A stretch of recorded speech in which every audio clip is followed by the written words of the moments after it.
신약성경 239페이지 로마서 1장 17절 말씀입니다. 로마서 1장 17절 말씀 제가 봉독하겠습니다.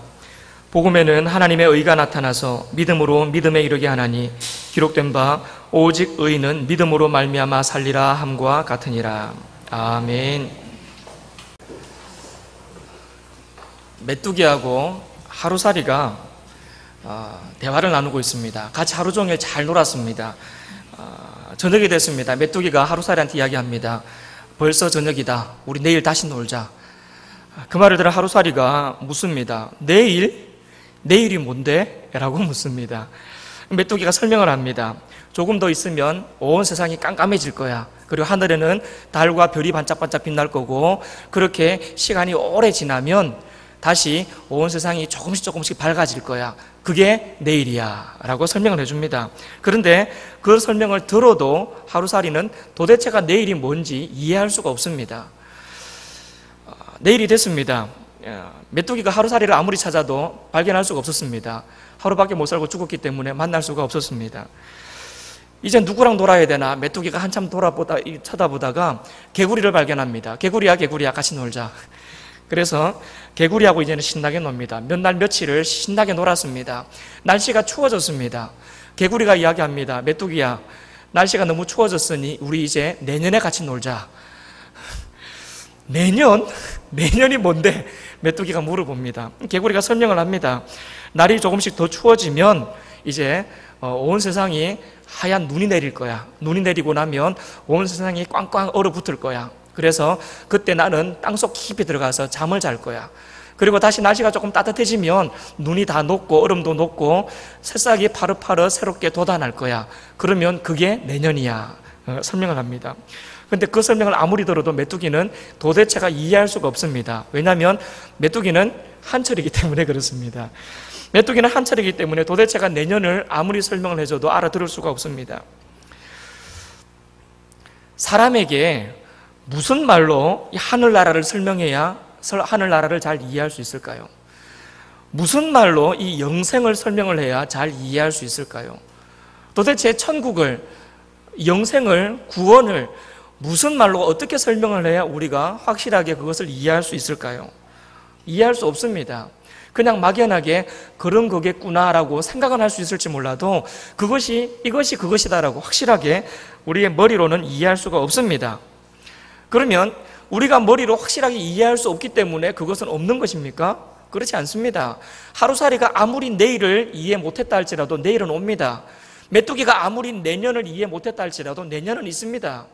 사람이 아무리 구원이나 영생이나 하늘나라 천국을 100% 다 이해하지 못한다 할지라도 그것들은 있습니다.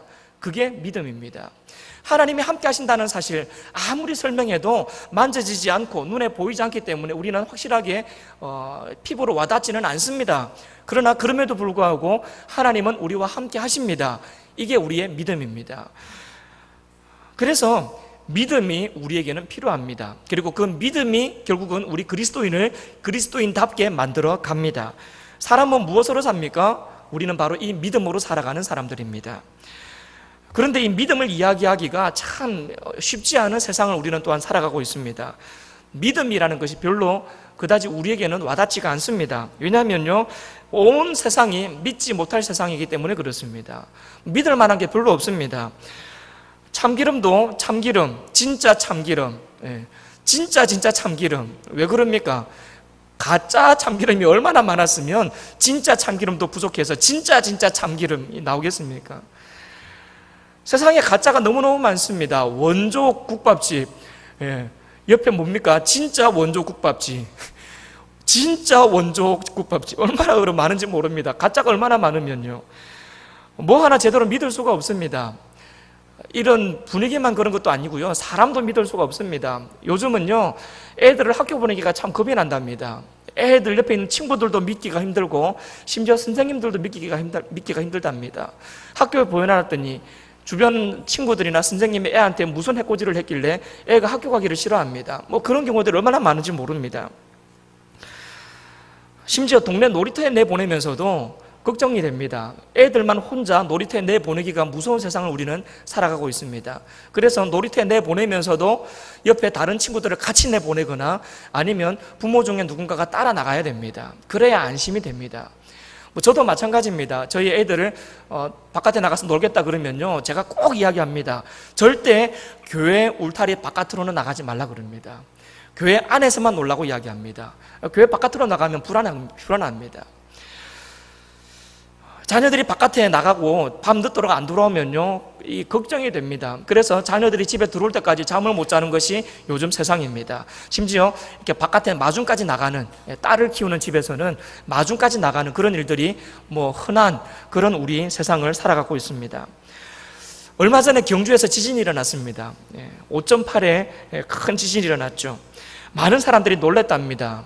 왜냐하면 그런 지진을 경험해 본 적이 없거든요. 남의 나라 이야기인 줄 알았는데 우리나라에서도 그런 지진이 일어났다는 거죠. 저는 몰랐습니다. 둔해가지고 몰랐습니다. 사람들이 많이 놀랬답니다. 특히 그 경주에 가까운 지역일수록 많이 놀랬대요.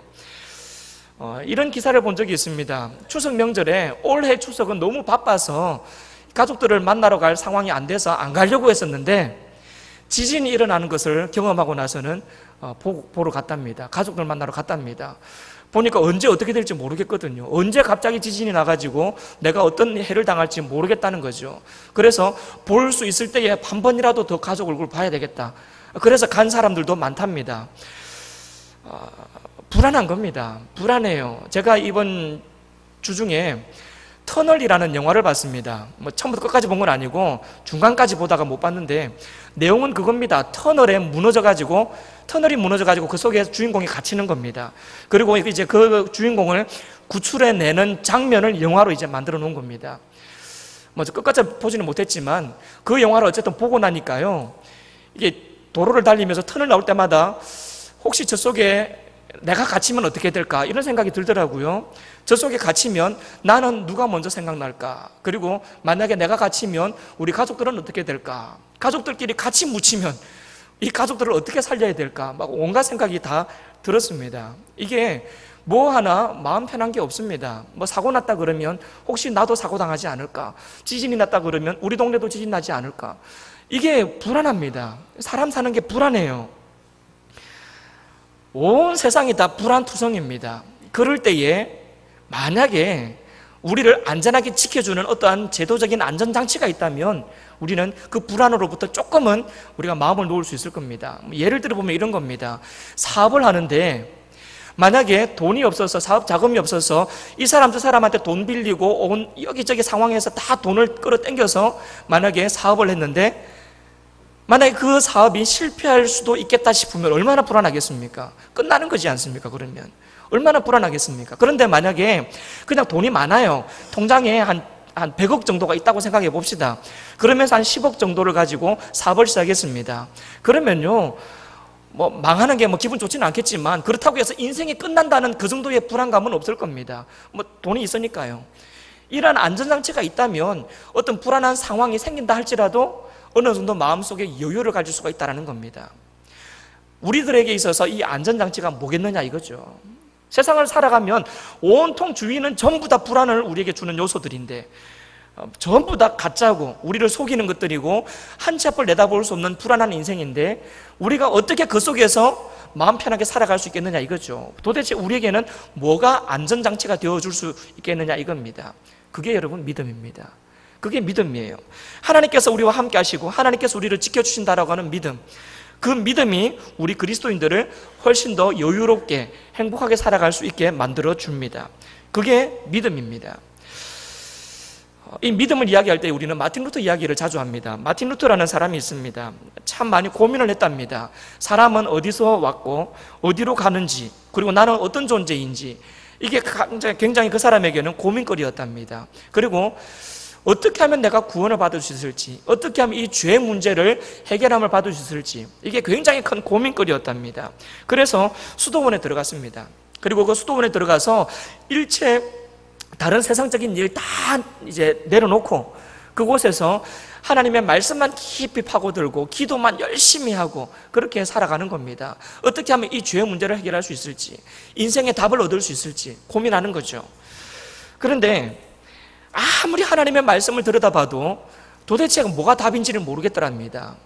아무리 깊이 기도를 해봐도 도대체 어떻게 해야 내가 구원을 받는지, 무엇이 인생의 정답인지 알 수가 없더랍니다. 이 죄 문제를 어떻게 하면 해결할 수 있을까? 그래서 자기 몸의 고통도 줘봤대요. 내가 죄를 지었으니 죄에 대한 벌을 내가 받으면 좀 이 죄 문제가 가벼워질까 싶어서 자기 몸에 온갖 고행을 다 해봤답니다. 막 자갈밭을 기어도 다 다녀봤고, 계단도 오르락 내리락 무릎으로 기어 다녀봤고, 별의별 고행을 다 쌓아봐도 마음속에 평안함이 없었답니다. 그러던 어느 날 하나님의 말씀을 보는 가운데 바로 이 로마서 1장 17절 말씀을 본 겁니다. 오직 의인은 믿음으로 말미암아 살리라. 의인은 믿음으로 말미암아 살리라. 이 말씀을 딱 접하는 순간 이 루터의 마음속에 깨달음이 얻어진 겁니다. 그래, 내가 무슨 일을 한다고 해서 그 일 때문에 내가 바로 살아갈 수 있는 것이 아니라 하나님의 사람은 하나님을 향한 이 믿음을 가지고 살아야 된다. 그 깨달음이 생겨난 겁니다. 그래서 그 깨달음을 가지고 그 수도원에서도 여러 사람들에게 이 하나님의 말씀을 가르쳐주기 시작합니다. 자기가 깨달은 바로 이 의인은 믿음으로 말미암아 산다. 다른 거 어떤 것이 아니라 믿음으로 산다. 이것을 사람들에게 이야기해주기 시작합니다. 자, 그러다가 보니까 어느 날 내가 왜 이 수도원에서 살아야 하는가, 이 의문이 생긴 겁니다. 내가 왜 여기에 이렇게 수도원 안에 마치 갇혀서 이렇게 살아가야 하는가? 내가 이러고 살아가야 할 이유가 없다 생각이 든 거죠. 그리고는 수도원을 나옵니다. 수도원을 나와요. 세상 속에서 이 하나님의 말씀을 가르치고 너무나 많은 사람들이 이 하나님의 말씀을 잘못 알고 살아가고 있는데 내가 저 사람들에게 말씀을 바르게 가르쳐줘야 되겠다 생각을 하게 된 겁니다. 더 이상 수도원에 갇혀서 여기서 살아가는 것은 의미가 없다라는 결론을 내린 거죠. 그리고는 수도원에서 나옵니다. 그런데 나올 때에 혼자 나온 게 아니라 이 수녀들 9명이 같이 나옵니다. 당신의 가르침을 받고 보니 우리도 당신 생각이 맞다고 생각이 됩니다. 고로 우리도 여기 있을 이유가 없다고 생각이 되어서 당신과 함께 나가겠습니다. 그래서 이 수녀 9명이 같이 나온 겁니다.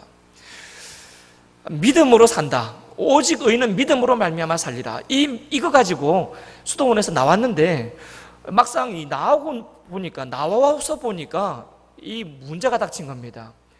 왜냐하면 이 이 수녀들 9명하고 자기하고 이 사람들이 당장 먹고 살 수 있는 방법이 없는 겁니다. 먹고 살 이 문제가 딱 닥친 거죠.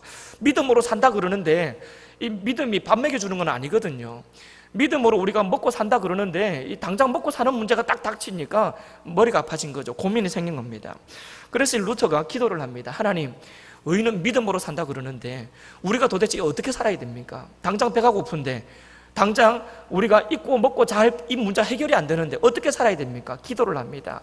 그리고 자기도 자기지만 자기 따라 나온 이 9명의 수녀들이 걱정이 되는 겁니다. 저 여자들 어떻게 먹여 살려야 됩니까? 걱정이 되는 거죠. 기도를 합니다. 그런데 기도하는 가운데 하나님께서 지혜를 주셨습니다. 어떤 지혜를 주셨냐면요, 그래, 저 여자들 다 시집을 보내자. 시집을 보내면 문제가 해결되겠구나. 이 지혜를 얻은 겁니다. 그래서 그때부터 중매를 씁니다. 막 주변에 아는 사람들을 통해 가지고 막 이렇게 이 남자들을 소개를 시켜줍니다. 중매를 써주는 겁니다. 그래서 이 수녀들을 한 명 한 명 시집을 보냅니다. 그런데 이 8명까지는 시집을 잘 보냈는데 마지막 한 명이 남았는데 도대체가 이 시집을 못 가는 겁니다. 이 결혼하겠다고 나타나는 남자가 없습니다. 전부 다 중매만 보고 다 거부하고 가버리는 겁니다. 그도 그럴 것이 인물이 너무 없었답니다. 막 코도 납작하고 얼굴이 되게 길고 좀 그렇게 생겼었대요. 그러니까 아무도 그 여자하고 결혼하겠다는 사람이 안 나타나는 겁니다. 그러니까 루터가 걱정이 되는 겁니다. 빨리 저 여자도 보내야 되는데, 저 수녀도 빨리 시집을 보내야 되는데 걱정이 되는 겁니다. 하나님 앞에 정말 뜨겁게 열심히 기도했답니다. 그랬더니 하나님께서 응답을 하셨답니다. 어떻게 응답하셨는 줄 아십니까? 네가 데리고 살아라. 네가 결혼해라. 그래서 하나님의 말씀에 순종한다고 루터가 그 여자하고 결혼을 했습니다. 그런데 그때 그 결혼 때문에 얼마나 많은 사람들한테 루터가 비난을 받았는지 모릅니다. 왜냐하면 수도사하고 수녀가 결혼을 한 겁니다. 그 당시에 이 수도사나 수녀는 결혼하면 안 되거든요. 그게 그 당시 종교적인 관습이거든요. 그게 문화거든요. 그런데 수도사가 수녀하고 결혼을 한 겁니다. 더군다나 이 지금 루터는 종교개혁을 부르짖고 있는 사람입니다. 하나님의 말씀으로 돌아가야 된다 그러면서 잘못된 것들을 지적하면서 막 그러고 있는 사람인데, 그러한 과정에서 수도사인 자기가 수녀하고 결혼을 한 겁니다. 그러니 사람들이 뭐라 그러겠습니까? 지가 결혼하려고 결혼이 하고 싶어가지고 저런 엉뚱한 소리를 하고 다닌다고 비난을 받는 겁니다. 그리고 많은 사람들이, 특별히 에라스무스라고 하는 굉장히 그 당시 영향력이 있었던 학자가 종교개혁은 코미디로 끝이 났다라고 비난을 했습니다. 저렇게 지가 종교개혁을 한다고 저렇게 떠들더니 저것 봐 지가 결혼했다. 지금 결혼하려고 그 생쇼를 한 거 아니었냐, 막 사람들이 비난을 한 거죠. 그럼에도 불구하고 루터는 그렇지 않다. 결혼은 하나님께서 인정하셨고 하나님이 허락하신 귀한 제도다.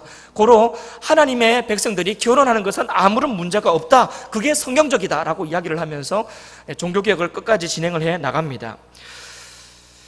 관습보다는 하나님의 말씀이 우선이다, 이거죠. 그걸 이야기하기 시작한 거죠.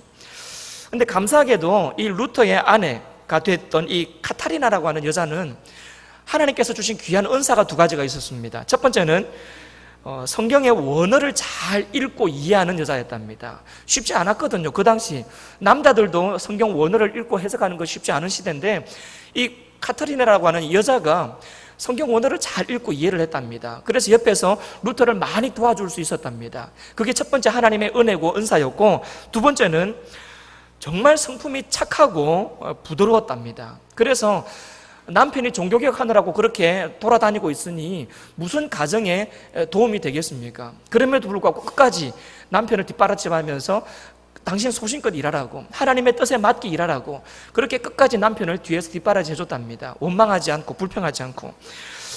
이러한 이 카타리나의 모습 때문에 루터가 이 종교개혁을 잘 해나갈 수 있었답니다. 한 가지 일화도 있습니다. 이 루터가 종교개혁을 진행하다가 너무 이 벽에 부딪히니까 힘들었던 거죠. 너무 좌절이 된 겁니다. 절망이 된 겁니다. 그래서 그냥 방에 앉아가지고 인상 팍 쓰면서 절망하고 있었답니다. 예. 아무리 뭐 한다고 해서 자기 하나 아무리 뭐 떠들어봐야 세상이 전혀 들은 척도 안 하니까요. 정말 힘들었답니다. 그런데 그때에 옆방에서 이 루터의 아내가 상복을 입고 거기서 곡을 했답니다. 곡을 했대요. 그러니까 이 루터가 깜짝 놀란 겁니다. 누구 죽었냐고, 왜 거기서 상복을 입고 곡을 하고 있냐고 그렇게 물어봤대요. 그러니까 이 여자가 이렇게 대답을 합니다. 하나님이 죽었습니다. 하나님이 죽었습니다. 그러더래요. 루터가 깜짝 놀란 거죠. 도대체 이 여자가 정신이 있나 없나, 왜 무슨 마음으로 그런 불경스러운 소리를 하냐고, 도대체 왜 그런 소리를 하느냐고. 그랬더니 이 아내가 이야기를 합니다. 하나님이 살아계시다면 당신이 어떻게 그렇게 절망할 수 있습니까? 하나님이 살아계신데 당신이 어떻게 그렇게 낙심할 수 있습니까? 하나님이 살아계신데 당신이 어떻게 그렇게 지금 방에 앉아서 그렇게 울고 있을 수가 있습니까? 그 얘기를 한 거죠. 당신이 그렇게 낙심하고 있는 것을 보니 하나님이 돌아가신 것이 틀림없습니다. 당신이 그렇게 절망하고 있는 것을 보니까 하나님이 죽은 것이 확실합니다. 이렇게 이야기를 한 겁니다. 그 소리를 듣고 루터가 정신이 번쩍 들었죠. 정신이 번쩍 들었습니다. 그래, 맞다. 하나님이 살아계신데 내가 이럴 수 없지. 하나님이 살아계신데 내가 이렇게 절망하고 있을 수가 없지. 그리고는 다시 뛰쳐나간 겁니다. 그리고는 계속해서 그 종교개혁을 진행해 나갈 수가 있었습니다. 오직 의인은 믿음으로 말미암아 살리라. 오직 의인은 믿음으로 말미암아 살리라. 그 믿음이 루터로 하여금 끝까지 이 종교개혁을 진행해 나갈 수 있도록 힘이 되어줬습니다. 그리고 그 믿음이 결국은 이어져서 결국은 오늘 우리가 바른 믿음, 이 종교개혁으로 인한 바른 믿음으로 우리가 들어설 수 있었죠. 그때 그 바른 믿음으로 이 종교개혁이 일어나지 않았더라면 우리도 계속해서 엉뚱한 진리를 붙들고 살아갈 수밖에 없었을 테니까요. 바른 믿음, 그 믿음 붙들고 살아가는 그 사람을 통해서 바른 믿음이 오늘날까지 전달이 된 거죠. 자, 믿음으로 살아야 된답니다. 믿음으로. 오직 의인은 믿음으로 말미암아 산답니다. 그러면 우리가 붙들고 살아야 되는 믿음이 도대체 뭡니까? 믿어라 자꾸 그러는데 뭘 믿어야 되는 겁니까? 첫 번째는요, 하나님께서 창조주가 되신다는 사실을 믿어야 됩니다. 하나님이 세상을 창조하셨고 하나님이 나를 창조하셨다는 겁니다. 이게 왜 중요하냐면 세상이 저절로 만들어졌다면, 그냥 어쩌다 보니 이 세상이 저절로 만들어졌고 그냥 어쩌다 보니 우리가 저절로 그냥 우연찮게 이 세상에 태어났다면 우리 삶에 의미가 뭐가 있겠습니까? 보람이 뭐가 있겠습니까? 그냥 어쩌다 보니 우연찮게 태어나서 그냥 살다가 어느 날 그냥 그렇게 죽어가 없어질 터인데, 그냥 나 하나 죽는다고 해서 아무도 눈 하나 끔찍 안 할 터인데 그냥 그렇게 사는 인생이 무슨 의미가 있겠고 무슨 보람이 있겠습니까? 사는 게 무슨 의미가 있겠습니까? 저절로 태어났다면, 저절로 생겨났다면 의미가 없습니다. 그런데 하나님께서 세상을 창조하셨고 하나님께서 우리를 만드셨습니다. 이것이 우리에게 큰 의미가 됩니다. 하나님께서 특별한 의도를 가지시고 특별한 목적을 가지시고 우리를 사랑하셔서 이 땅에 우리를 보내주신 겁니다. 그리고 하나님이 우리를 창조하셨기 때문에 하나님이 우리를 인도해 가시는 겁니다. 우리의 머리카락 하나까지도 하나님이 일일이 세시면서 우리를 사랑하시면서 돌보고 계신 겁니다. 왜? 하나님이 만드신 하나님의 사람이기 때문에 그렇습니다. 하나님의 사람인 우리가 잘 살 수 있게 하기 위해서 하나님이 이 세상을 만드셨습니다. 그리고 이 세상 속에 우리 인간을 만드셔서 우리 가운데 이 세상 속에 살아갈 수 있도록 허락해 주신 거죠. 그래서 우리는 의미 있는 인생을 살아가고 있습니다. 저절로 생겨난 것이 아니라 하나님께서 분명한 목적을 두고 이 땅에 태어나게 하셨기 때문에 우리는 하나님이 나를 이 땅에 보내신 그 목적이 무엇인지를 알기 위해서 노력하고, 하나님께서 이 땅에 나를 있게 하신 이유, 하나님께서 나를 이 땅에 오늘 이 시간 살아가게 하시는 그 이유가 무엇인지를 고민하면서 묵상하면서 의미 있는 인생을 살아가기 위해서 발버둥치고 노력하며 살아가는 겁니다. 그리고 그렇게 살아가는 인생을 하나님께서 인도해 가시는 겁니다. 그래서 창조주가 되신다는 그 사실이, 하나님이 나를 만드셨다는 그 사실이 우리에게는 굉장히 중요한 내용입니다. 여러분, 하나님이 우리를 만드셨다는 사실, 창조주가 되신다는 사실, 그 사실을 믿으시기를 간절히 바랍니다. 그게 우리가 가져야 될 첫 번째 믿음입니다. 두 번째 믿음은 예수님으로 말미암아 우리가 구원받았다는 믿음입니다. 구원받았습니다. 사람들은요, 죽을 때까지, 죽으면서까지도 내가 죽으면 어떻게 될지 알 수 없습니다. 그냥 죽으면 끝이라고 이야기하거나 죽어봐야 알겠다 그럽니다. 그런데 예수 믿는 사람은 믿음이 있습니다. 구원에 대한 믿음입니다. 예수님께서 십자가에서 나의 죄를 모두 다 짊어지시고 돌아가셨다라는 겁니다. 그리고 그 예수님의 십자가를 믿는 믿음이 있는 우리에게는 구원이 이미 허락되었다라고 하는 믿음입니다.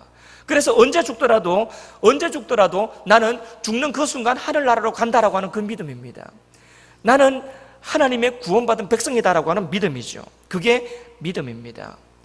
사람들이 얼마나 고민을 하는지 모릅니다. 얼마나 많이 걱정하는지 모릅니다. 죽음에 대해서 얼마나 많이 두려워하는지 모릅니다. 죽으면 내 인생 끝나는데, 죽으면 내 인생 어떻게 될지 모르는데 굉장히 두려움 속에 죽어갑니다. 그러나 예수 믿는 사람은 다릅니다. 하나님께서 나를 살게 해주실 것이고, 행여라도 내가 어느 날 갑자기 죽는다면 나는 하나님 품에 안겨 있을 것이다. 이게 우리의 믿음인 겁니다. 그래서 죽어봐야 알겠는 게 아닙니다. 죽기 전에 우리는 다 알고 있습니다. 나는 죽어서 천국 간다는 사실을. 그게 우리의 믿음이죠. 구원해 주신 예수님으로 인하여 나는 구원받았다고 하는 그 사실에 대한 믿음, 그게 두 번째 믿음입니다. 세 번째는 살아계신 하나님께서 나와 함께 하신다라고 하는 이 임마누엘에 대한 믿음입니다. 지금 이 순간도 하나님이 우리와 함께 계십니다. 안 느껴지십니까? 혹시 그 하나님이 나와 함께 계신다는 것이 느껴지지 않고 그것이 잘 인정이 안 되십니까? 그거하고 상관없이, 우리가 인정하든 인정 안 하든, 우리가 느끼든 못 느끼든 상관없이 하나님은 우리와 함께하고 계십니다. 하나님의 백성들과 하나님은 늘 언제나 함께 하시는 분입니다. 하나님이 살아계시기 때문에 우리와 함께 하십니다. 그래서 우리 속에 좀 힘든 일이 있고 어려운 일이 있어도 괜찮습니다. 하나님께서 우리와 함께 하시면서 그 어려운 일들을 이겨낼 수 있는 힘을 공급해 주시기 때문에 그렇습니다. 그 어려운 상황 속에서도 헤쳐나갈 길을 열어주시기 때문에 그렇습니다. 하나님께서 우리와 함께 하신다는 그 믿음이 오늘 우리를 행복하게 살아갈 수 있도록, 좀 마음의 여유를 가지고 살아갈 수 있도록 우리를 인도해 가고 있습니다. 여러분, 이와 같은 믿음들이 불안한 세상 속에서도 우리가 불안에 떨지 아니하고 당당하게 살아갈 수 있도록 해줍니다. 뭐가요? 믿음이요. 이 믿음이 우리의 삶에 더욱더 많은 여유를 가져다 줍니다. 어떻게 될까? 어떻게 될까? 지금 이 시간 내가 어떻게 될까? 내일 나는 어떻게 될 것인가? 1년 후에 나는 어떻게 될 것인가? 걱정이 아니라, 불안이 아니라 하나님 안에서 하나님께서 내 길을 선한 길로 인도해 줄 것이다 라고 하는, 하나님께서 나의 삶을 책임져 줄 것이다 라고 하는 그러한 하나님에 대한 믿음이 우리를 오늘 하루를 행복하게 살아갈 수 있도록 해 줍니다. 하나님의 백성은 통장에 돈이 얼마 남아 있는가, 그 돈 보고 사는 사람이 아닙니다. 나에게 얼마나 큰 건강이 있는가, 건강 보고 사는 사람들도 아닙니다. 우리는 얼마나 확실한 직장이 있는가, 그 직장을 보고 살아가는 사람들도 아닙니다. 예수 믿는 사람은 믿음으로 사는 사람들입니다. 하나님을 향한 믿음, 그 믿음 가지고 살아가는 사람입니다. 그 믿음 가지고 살아가다 보니 세상이 우리를 많이 흔들 겁니다. 세상이 많이 흔듭니다. 그렇게 살면 안 된다. 너 그렇게 살면 망한다. 그렇게 사는 것이 지혜롭지 못하다. 세상 사람들은 끊임없이 우리에게 이야기합니다. 세상이 흔들릴 때는 적당하게 같이 흔들려줘야 된다. 세상이 이렇게 저렇게 우리를 흔들 때에 그 속에서 같이 따라서 동참해야 너희들도 잘 사는 거지, 예수 믿는다고 그렇게 고지식하게 살아가다가는 망한다. 세상 사람들은 우리에게 이야기합니다. 아무리 세상이 우리를 그렇게 흔든다 할지라도 우리는 흔들리는 세상 속에서도 흔들리지 않는 믿음 붙들고 살아가는 그러한 사람들인 것을 믿으시기를 바랍니다. 그게 우리입니다. 그게 우리입니다. 아무리 세상이 흔들려도 덩달아 같이 흔들리는 것이 아니라 흔들리지 않는 믿음 붙잡고 하나님의 진리의 말씀 붙잡고 오늘 하루 버텨나가는 것이, 믿음 붙들고 사는 것이 우리 그리스도인의 삶인 것을 믿으시기를 바랍니다. 오직 예수 믿는 사람은 오직 믿음으로 사는 사람입니다. 믿음으로 오늘 하루 살아가는 저와 여러분의 삶이 되기를 간절히 바랍니다. 하루살이는요, 내일을 이해할 수 없습니다. 메뚜기는 내년을 이해할 수 없습니다. 우리 인생도 도저히 영생, 구원, 천국, 하늘나라 100% 우리가 머리로 다 이해할 수는 없습니다. 그러나 하나님의 말씀에 근거해서 그것을 믿음으로 받아들이는, 그리고 그 믿음 때문에 오늘 하루 힘있게 살아가는 것, 그것이 바로 우리 그리스도인의 삶인 줄을 믿으시기를 바랍니다. 특별히 이 하늘나라는, 이 영생은 죽고 나서야 누리는 것이 아니라 이 땅에서도 누리는 겁니다. 이 땅에서도 우리 하나님과 동행하며 살아가는 삶, 그게 천국의 삶입니다. 아무리 힘들고 어려워도 우리 하나님께서 주시는 평안함을 누리는 삶, 그게 천국이죠. 그러니까 죽어서도 천국 가는 건 당연한 거고, 이 땅에서도 천국을 누리며 살아가는 그리스도인의 삶, 그게 바로 믿음의 삶인 것 줄로 믿습니다. 여러분, 절망적인 상황이 있다 할지라도 찬송하며 살 수 있습니다. 내 인생에 아무리 힘들고 어려운 일이 있다 할지라도 기뻐할 수 있습니다. 믿음이 있다면요. 믿음이 있다면 여러분, 이 믿음을 다 소유할 수 있기를 간절히 바랍니다. 아무리 힘들고 어려워도 하나님을 찬송하고 하나님을 기뻐하면서 그렇게 믿음 붙들고 하루하루 살아가는 저와 여러분의 삶이 되시기를 주님의 이름으로 축복합니다. 함께 우리 찬양 하나 하시겠습니다. 우리 오직 믿음으로 우리가 이 찬양 함께 찬양하시겠습니다. 혹시 찬양을 잘 모르시면 그냥 가사를 묵상하시면서 따라서 부르시기 바랍니다.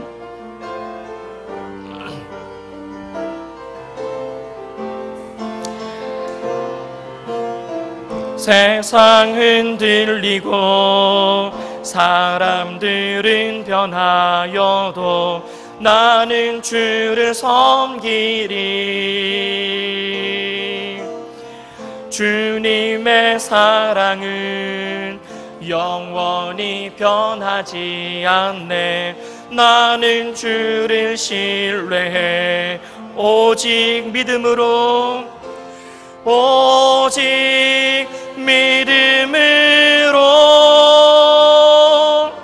믿음으로 내가 살리라. 오직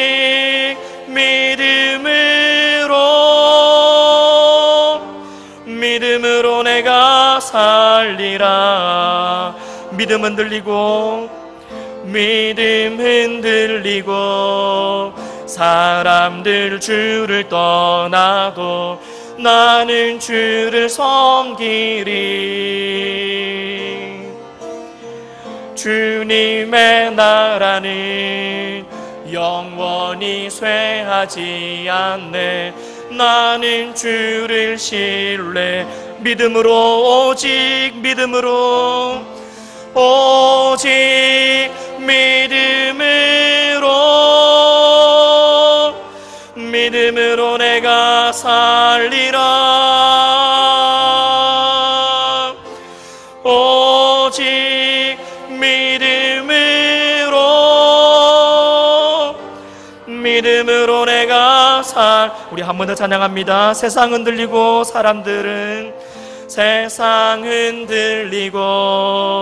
사람들은 변하여도 나는 주를 섬기리. 주님의 사랑은 영원히 변하지 않네. 나는 주를 2절입니다. 믿음 흔들리고 사람들 주를 떠나도, 믿음 흔들리고 사람들 주를 떠나도 나는 주를 섬기리. 주님의 나라는 영원히 쇠하지 않네.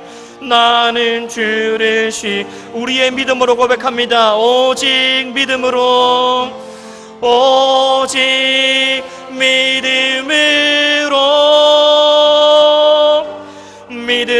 내가 살리라. 오직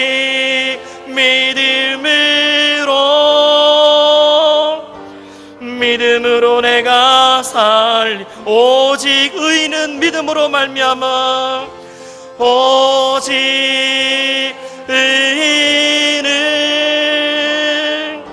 믿음으로 말미암아 살리라. 오직 의인은 믿음으로 말미암아 우리 한 번 더 고백합니다. 오직 믿음으로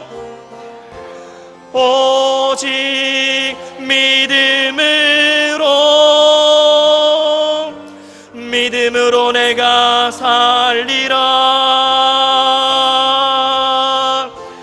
오직 믿음으로 내가 오직 의인은 믿음으로 살리라.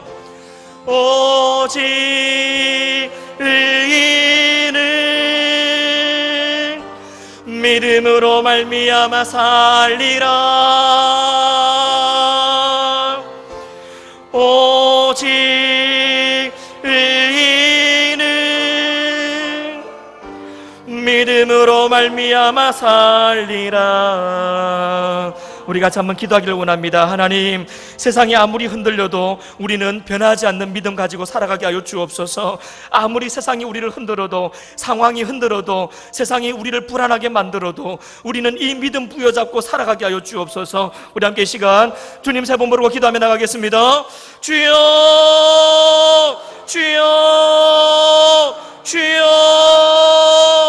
하나님 아버지, 아무리 세상이 우리를 힘들게 할지라도, 세상이 아무리 우리를 흔들어 놓는다 할지라도, 아버지 하나님, 우리는 이 믿음 붙잡고 살아가는 믿음의 사람 되게 하여 주시옵소서. 돈을 의지하고 않게 하여 주시고, 힘을 의지하지 않게 하여 주시고, 주변 사람들을 의지하지도 않게 하여 주시고, 오직 믿음으로 하루하루를 살아가는 하나님의 백성 되게 하여 주시옵소서. 우리를 창조하신 하나님을 믿습니다. 우리를 특별한 의도를 가지시고 목적을 가지시고 우리를 창조하신, 그리고 우리를 인도하고 계신 하나님을 믿습니다. 하나님, 이 믿음이 우리 가운데 있게 하여 주옵소서. 우리를 구원하여 주신 예수 그리스도의 십자가의 그 믿음, 구원을 믿습니다. 하나님 아버지, 비록 연약 가운데 있지만, 죄악 가운데 있고 연약함 가운데 있지만 예수 그리스도의 그 십자가를 믿사오니 하나님 아버지, 그 십자가의 은혜가 우리를 구원으로 인도하는 줄로 믿습니다.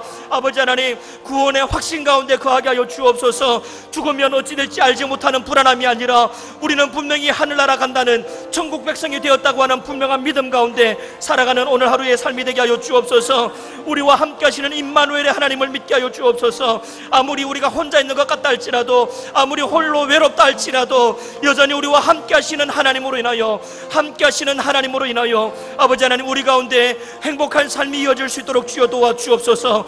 아버지 하나님, 상황이 힘들고 어렵다 할지라도, 세상이 우리를 흔들어 놓는다 할지라도 아버지 하나님, 흔들리지 않는 이 믿음 때문에 아버지 하나님, 우리의 삶이 훨씬 더 여유롭고 평화로운 삶이 될 수 있도록 주여 도와주옵소서. 아버지 하나님, 믿음이 힘들어 아버지 하나님, 이 세상 속에서도 이 믿음 부여잡고 살아가는 우리의 삶이 되게 하여 주시옵소서. 오직 의인은 믿음으로 말미암아 살리라. 아버지 하나님, 이 말씀 부여잡고 하루하루를 살아가는 거룩한 하나님의 백성들 될 수 있도록 주여 도와주옵소서. 아버지 하나님, 믿음 붙잡고 오늘 하루도 살아가는, 그래서 승리하는 믿음의 용사들 될 수 있도록 주여 도와주시옵소서.